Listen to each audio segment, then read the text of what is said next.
Eventually, soft water will be here, and boats and fishermen and those that enjoy our lakes recreationally will be out on the water.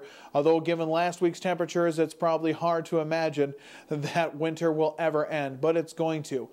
And when it does, we need to be ready for a fight against aquatic invasive species. Now, this has been a big topic probably the last 2 years here in the lakes area, especially when about 3.5 years ago it was discovered zebra mussels were down in Pelican Lake and have quickly spread to many other lakes throughout the lakes area, primarily at this point in Otter Tail County, although there is at least one Becker County lake that's now made the aquatic invasive species list because of how accessible it is from Pelican Lake and the easy possibility of transferring some of these aquatic invasive species. And here in Becker County a couple years ago, the county decided that we should have an aquatic invasive species coordinator. They subcontracted somebody out for the first year and then decided that it's probably a better thing to do in-house. But unfortunately, we're just a couple weeks away from soft water, and Becker County still does not have an aquatic invasive species coordinator in place. Now, there are a couple things that are holding this up.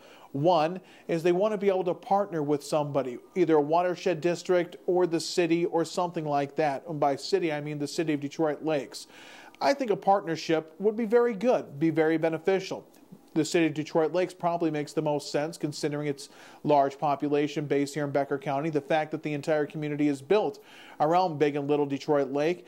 And although zebra mussels are not in Big and Little Detroit Lake at this moment, to our knowledge, other aquatic invasive species such as flowering rush and so forth have been a common problem there for many, many years. Actually, I think even going back to the 70s and early 80s when flowering rush was first being spotted and found and located along the shores of Big, Little Detroit, Sally, Melissa, etc.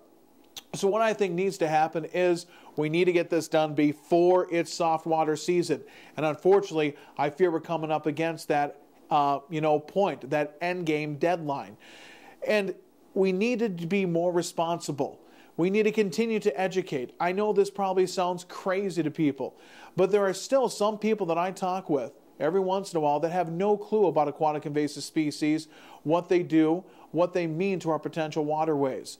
So the quicker we can get a coordinator in position, the quicker the education can begin. Because despite all the talk, there's still a lot that needs to be learned and discovered if we're going to preserve the land of 10,000 lakes for the next generation.